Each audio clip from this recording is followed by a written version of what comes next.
శ్రీకృష్ణ పరబ్రహ్మణే నమః. మనం నిన్న మొన్నటిదా కూడాను కృష్ణలీలల్లో సగటాసుర సంహారం, తృణావర్తోపాఖ్యానం, పూతన సంహారం ఇలాంటివన్నీ వింటున్నాం. అయితే ఇవి ఎందుకు చేశాడు, వాటి యొక్క ఫలితం ఏంటి, వాటికి మన నిజ జీవితానికి ఎటువంటి సంబంధాలు ఉన్నాయి అనేవి కూడా మనం తెలుసుకుంటున్నాం ఇందులో.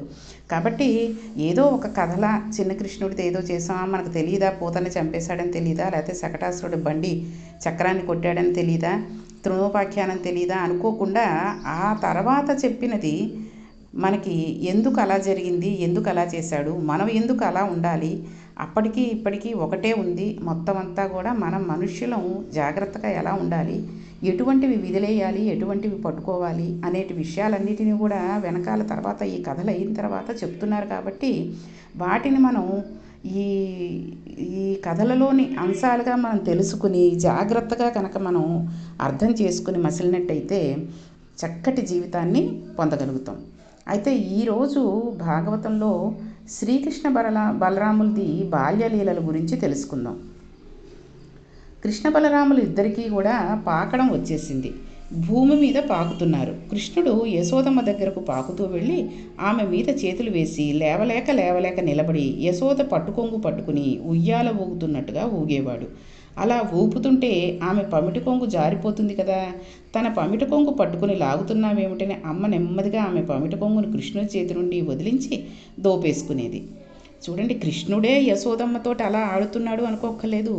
మన పిల్లలు మనతోటి కూడా అలాగే ఆడిన లీలలన్నీ గుర్తు తెచ్చుకోండి. ఇప్పుడంటే పెద్ద పెద్దవాళ్ళు అయిపోయి ఉంటారు, లేదా ఇంకా చిన్నపిల్లలతో చాలామంది ఉంటారు.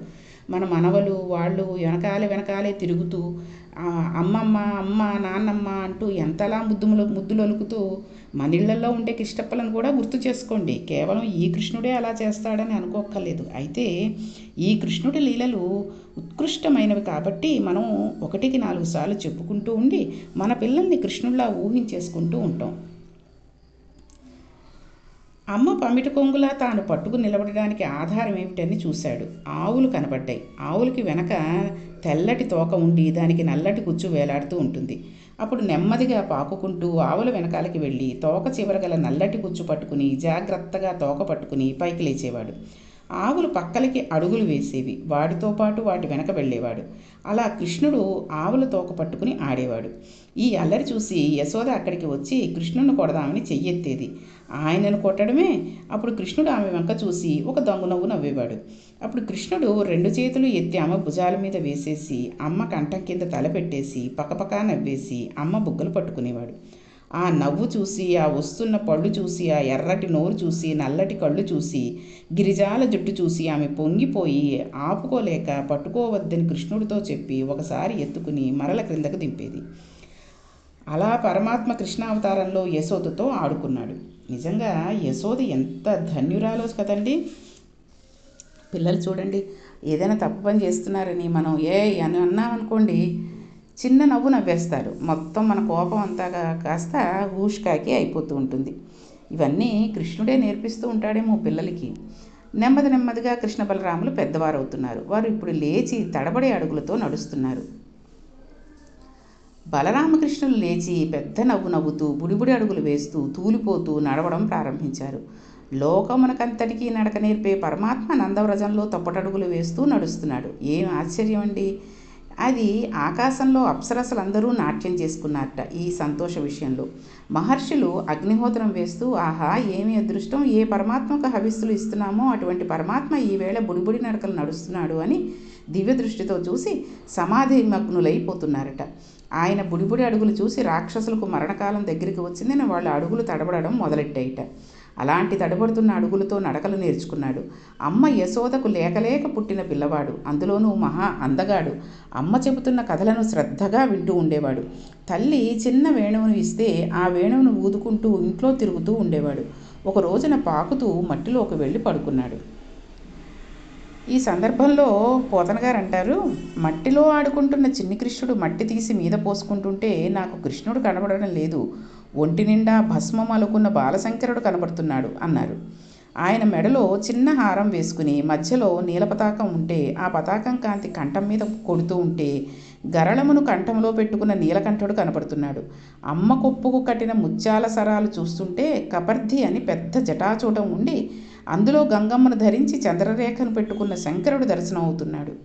చూడండి, కపర్ధి అంటే పెద్ద జటాచూటం ఉండడం, అందులో చిన్న చంద్రవంకని పెట్టుకుంటాడు ఆయన. అలాగే ఆ అమ్మ ఏం చేసింది, కృష్ణుడికి కొప్పులాగా కట్టేసి దానికి చుట్టూరా ఒక ముత్యాల దండని పెట్టిందనమాట, అందంగా ఉంటుందని.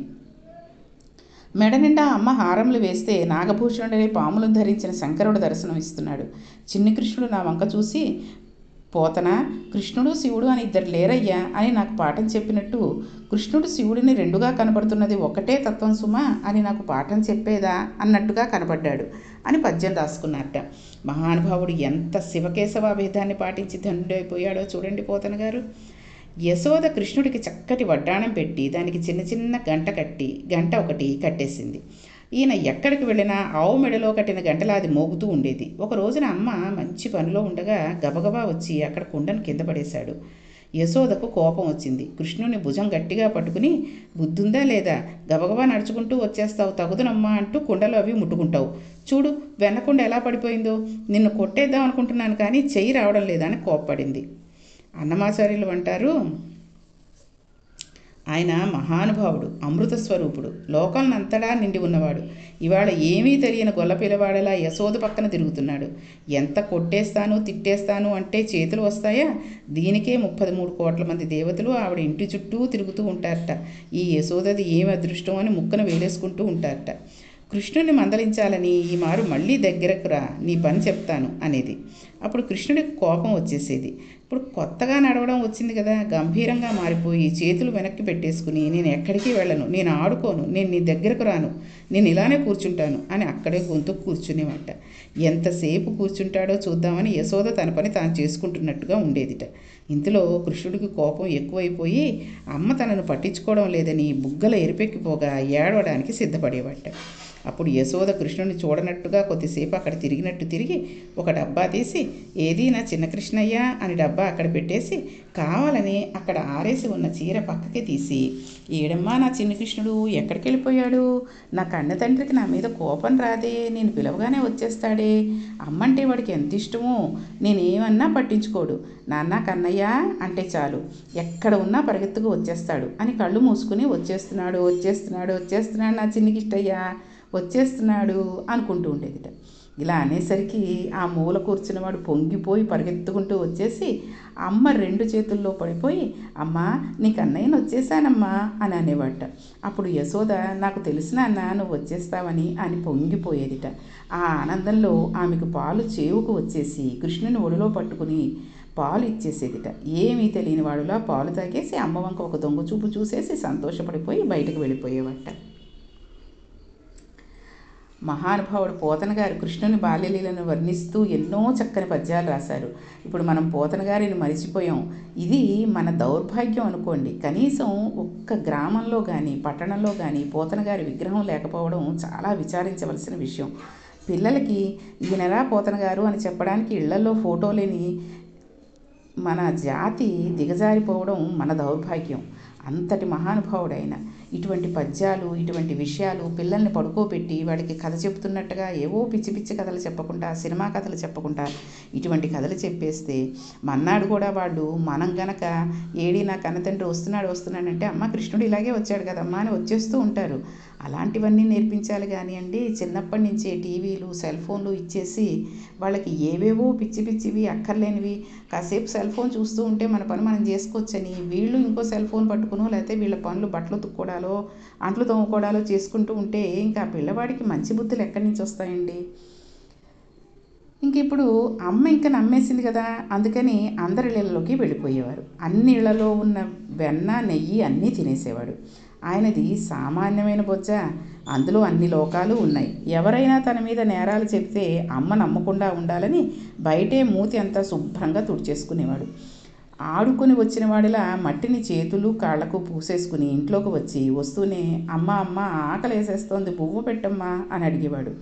అప్పుడు అమ్మ పాపం ఎంత ఆకలి వేస్తుందో, ఇందాక ఎప్పుడో పిల్లాడు పాలు తాగి వెళ్ళిపోయాడు అనుకుని పిల్లవాడిని దగ్గరగా కూర్చోబెట్టుకుని అన్నం పెట్టేది. అలా అన్నం పెట్టేటప్పుడు అమ్మను కథలు చెప్పమనేవాడు. యశోద చిన్ని కృష్ణుడికి అన్నం పెడుతూ కథలని చెప్పేది. అన్నం తినడం పూర్తయిన తర్వాత వాడి మూతి కడిగేసి యశోద కుమారుడికి దిష్టి తీసి పడుకోబెట్టేసేది. చూడండి, అన్నం పెట్టేటప్పుడు కథలు చెప్పడంలో మనం తిన్న అన్నంలో 8% మనం చూస్తున్న దృశ్యాలు కానీ వింటున్న విషయాలు కానీ రక్తంలో కలిసిపోతూ ఉంటాయి. కాబట్టి మనం పిల్లలకనే కాదు, మనం భోంచేస్తున్న టీవీ సీరియల్ పెట్టేసుకుని ఆ కాస్త టైం వేస్ట్ చేయడం ఎందుకని గబగబా హాల్లోకి తెచ్చేసుకుని అన్నాలు తినేసే వాళ్ళు కూడా ఉన్నారు. కాబట్టి ఆ చూస్తున్న దృశ్యాలలో, ఆ సీరియల్స్లో ఏవైనా చూడకూడని విషయాలు, ఆ సినిమాల్లో ఏవైనా చూడకూడని విషయాలు ఉంటే మన మనస్సు దానినే గ్రహిస్తూ ఉంటుంది. కాబట్టి మనం తిన్న అన్నం కూడా ఆ అన్నం మొత్తంలో ఒక 8% అటువంటి దుష్ప్రభావాలకే లోనయ్యేటటువంటి రక్తాన్ని ఇస్తూ ఉంటుంది. కాబట్టి మంచి మంచి విషయాలను వింటూ, లేకపోతే మౌనంగానే భోంచేసేసి అప్పుడు వచ్చి సీరియల్స్ ఏవో పెట్టుకోండి. అంటే అసలు అలాంటివి చూడకూడదు, మంచివి చూడండి. లేదు మాకు అలవాటు అయ్యిందండి, ఆ తర్వాత ఏమవుతుందో అని ఉత్కంఠంగా ఉంది అని అనుకున్నారనుకోండి, అన్నం తినేసేసి చేతులు కడుక్కుని శుభ్రంగా వచ్చి కాసేపు టీవీ చూసి వెళ్ళి పడుకోండి, మధ్యాహ్నం పూటైనా రాత్రి పూటైనా. కాబట్టి పిల్లలకి మంచి మంచి కథలు చెప్పడం నేర్పిస్తూ ఉండండి. కృష్ణ పరమాత్మ బయట ఏం చేసి వచ్చాడు? వెన్నెలన్నీ తినేసి వచ్చాడు. ఈ పిచ్చి తల్లి తాను పెట్టిన అన్నాన్ని కృష్ణుడు తిన్నాడు అనుకునేది. కృష్ణుడు దశమస్కందంలో ఎన్ని విన్యాసాలు చేశాడో ఈలోగా రావలసిన వారందరూ రానే వచ్చారు. ఆ వచ్చిన గోపీజనాన్ని చూసి, ఏమిటమ్మా మీరందరూ ఇలా వచ్చారు అని అడిగి వారిని లోపలికి వచ్చి కూర్చోమని చెప్పింది. తాను కూడా కూర్చుంది. అప్పుడు కృష్ణుడు నెమ్మదిగా వచ్చి అమ్మ ఒళ్ళో పడుకుని అమాయకంగా అమ్మ పమిడి కొంగు తీసి వేలుకు చుట్టేసుకుని మాట్లాడుకుంటున్న గోపికల వంక, అమ్మ వంక చూస్తూ ఉండేవాడు. యశోద తన కొడుకును ఒడిలో పడుకోబెట్టుకుని సంతోషంగా, ఏమిటమ్మా మీరందరూ ఇలా వచ్చారు అని వచ్చిన గోపికా స్త్రీలను అడిగింది. కృష్ణ పరమాత్మ ఏ ఇంటిలో తిన్నా వెన్న, నెయ్యి తింటాడు. అలా తినడంలో ఒక రహస్యం ఉంది. వెన్న అంటే ఏంటి? మొదట మనంతట మనంగా చేసుకోవలసిన ప్రయత్నంలో ఏర్పడే మనస్సు నిర్మలమైన మనస్సు. ఈ నిర్మలత్వాన్ని ఎవ్వరూ తేలేరు. మనంతట మనం ఈశ్వర కథాశ్రవణం చేసి భగవంతునికి మనస్సుకి ఆలంబనం ఇచ్చి రాగద్వేషాలకు అతీతంగా మనస్సును ప్రశాంతంగా ఉంచుకోవాలి. ఇది ఇలా నిర్మలంగా ఉన్న మనస్సును పాలకుండ అని పిలుస్తారు. మంచి మనస్సు ఉన్నవానిని చూపించి ఆయన మనస్సు పాలకుండ అని అంటారు. నిర్మలమైన మనస్సే పాలు, నిర్మలమైన మనస్సు నిలబడుతుంది. ఇప్పుడు ఆ మనస్సుకు ఈశ్వరుని తీసుకువచ్చి ఆలంబనం ఇచ్చినట్లయితే అది పొంగిపోవడం మొదలు పెడుతుంది. భక్తితో కూడిన కర్మాచరణం, సంతోషంతో కూడిన పూజను చేయడం మొదలు పెడతాం. పూజ ఎప్పుడూ బరువు కాకూడదు. పూజ చేస్తుంటే పొంగు రావాలి, ఆనందం రావాలి. ఈ పూజను మళ్ళా చేయాలి అని అనిపించాలి. భగవంతుని కోసం ఏదైనా వదిలేస్తాననే పూనికి రావాలి. పూజ యందు ఉత్సాహం ఉండాలి. పూజ అంటే ఇలా ఉండాలి, అలా పూజ చేస్తే దాని చేత భక్తి ఏర్పడుతుంది, భక్తి చేత ఏర్పడిన కర్మ వలన మనస్సు శుద్ధి అవుతుంది అనుకోవాలి. శుద్ధి వలన వైరాగ్య భావన కలిగి ఈ సంబంధాలన్నీ కృతకములు, జీవికి ప్రధాన సంబంధం ఈశ్వరుడితోటే అనే వైరాగ్యం వస్తుంది. ఈ వైరాగ్యాన్ని అగ్నిహోత్రం మీద నిర్మలమైన మనస్సు అనబడే పాలు కాగాలి. ఈ పాలు ఎర్రటి తొరక కడతాయి. కమ్మటి పాలు నిర్మల కైంకర్యమైన మనసుల వలన, భక్తి వలన వైరాగ్య భావన అనే అగ్నిహోత్రం మీద కాగి ఉన్నాయి. ఇప్పుడు ఈ పాలు పెరుగు అవ్వాలి. పాలను పెరుగుగా మార్చాలంటే పెరుగు కావాలి. పెరుగే పాలను పెరుగుగా మారుస్తుంది. ఇంతకు పూర్వం తాను ఈశ్వరుని గుణములను విని లోపల స్తంభించిపోయి ధ్యానమునందు ఎవడు అనుభవించాడో వాడే వచ్చి మరల ఆ మాట చెప్పాలి. గురువు ఉపదేశం వినాలి. పెరుగు పాలలోకి వచ్చి తోడుకుంటుంది. రమించిపోయి బోధిస్తున్న గురూపదేశమును కదలని కుండలా పెట్టాలి. ఈ పాలలోకి ఈ పెరుగు పడాలి. అలా పడితే ఆ పాలు తోడుకుంటాయి. గురువు ఎలా ఉంటాడో అలా శిష్యుడు తయారవుతాడు. అలా పరంపరంగా గురువు వెనక గురువు తయారవుతాడు. పెరుగు గట్టిగా తోడుకున్న తర్వాత ఇప్పుడు మనకు పని చేయాల్సి వస్తుంది. ఏంటది? ఇంతకు పూర్వం గురువులు చెప్పిన మాటలను ఈ చెవిలో విని ఆ చెవితో వదలడం కాకుండా వాళ్ళు చెప్పిన మాటలను లోపల బాగా తిప్పాలి. ఈ తిప్పడమే మననము అనే కవ్వము. ఇది తిరుగుతుంటే పెరుగు చిలకబడుతుంది. గురువుల వలన తాను విన్న విషయాలను బ్రాహ్మీ ముహూర్తంలో కూర్చుని మనసు పెట్టి చిలికి ధ్యానం చేస్తుంటే ఈ చప్పుడు ఈశ్వరుడికి వినపడుతుంది. ఆయన వెంటనే వచ్చేస్తాడు. ఎలా? రాత్రి లక్ష్మీదేవిని కౌగిలించుకుని పడుకున్నప్పుడు ఆవిడ స్తనముల మీద ఉన్న కస్తూరి తన ఒంటి మీద అంటుకుని ఉండగా, అయ్యో నేను ఇలా రాకూడదుట అన్న విషయం కూడా మరిచిపోయి, ఉత్తరయం కప్పుకోవడం కూడా మరిచిపోయి వచ్చేస్తాడట. భక్తపరాధీనుడు అయిపోతాడు. భక్తునికి ఈశ్వరుని చూసి పొంగిపోయే హృదయం ఏర్పడుతుంది. అందువలన మననము అనే కవ్వంతో చిలుకుతారు. పెరుగును చిలిగితే లోపల నుండి వెన్న పైకి వస్తుంది. పైకి తేలుతూ ఉంటుంది. వెన్నకి 2 లక్షణాలు ఉంటాయి. ఈ వెన్నను అగ్నిహోత్రం మీద పెడితే కరిగి నెయ్యి అవుతుంది. నీటిలో కానీ మజ్జిగలో కానీ వేస్తే తేలుతుంది. భగవత్ సంబంధమైన జ్ఞానం అనే అగ్నిహోత్రం ఈ తగిలితే ఇప్పటి వరకు పాలలో ఉన్న పైకి కనబడని నెయ్యి ఇప్పుడు చిట్ట చివరి దశలో పైకి వస్తుంది. నెయ్యి పాలలో ఉంది. పాలను నెయ్యిగా తీసుకురావాలంటే ఇదంతా జరగాలి. కానీ నేతిని తిరిగి పాలగా మార్చలేం. ఒకసారి బ్రహ్మజ్ఞానాన్ని పొందేసిన తర్వాత ఇంకా తాను వెళ్ళి వెనక్కి కూర్చోడు, వెనక్కి అడుగు వెయ్యడు. తాను ప్రారంధం అయిపోయేంత వరకు శరీరంలో ఉంటాడు.